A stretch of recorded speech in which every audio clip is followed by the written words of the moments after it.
Maithili express की शानदार प्रस्तुति।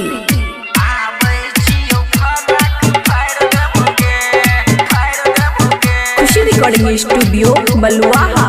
बार बार छौरी तोरा हम गाइर देबोगे, बार बार छौरी तोरा हम गाइर देबोगे, बार बार छौरी तोरा हम गाइर देबोगे।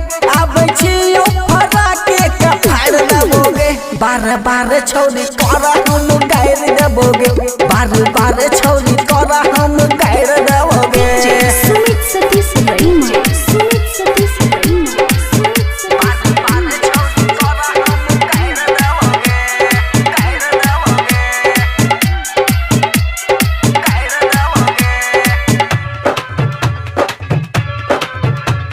मिक्स बाय अमन अक्के।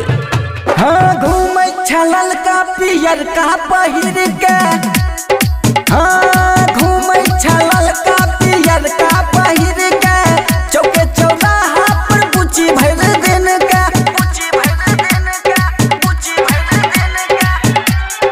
हे गई घूमै छलल का पियर का पहिर के, चौके चौराहा पर बुची भर दिन का। लाली लगा के लागे हसीन गे, तोरा से सुपर तोहर बहिन गे, तोरा से सुपर तोहर बहिन गे। तोहर चढ़ल गर्मी झाड़ देबोगे, आबै छियौ फराक फाड़ देबोगे, आबै छियौ फराक फाड़ देबोगे। डीजे सुमित सतीश रईमा, सुमित सतीश रईमा, सुमित सतीश।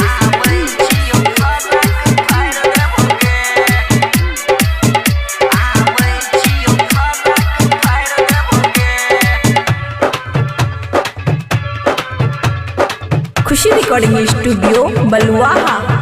हे गे डेंजर पर डेंजर लागौ सामान गे, हाँ हाँ डेंजर पर डेंजर लागौ सामान गे, कहियो करैले नै छौरी ने मान गे।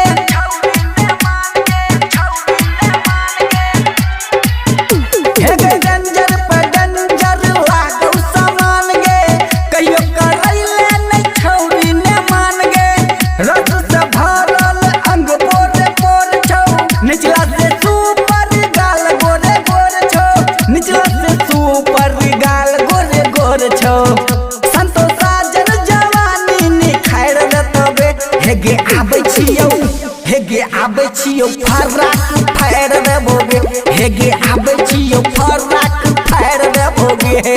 खुशी रिकॉर्डिंग स्टूडियो बलुआहा।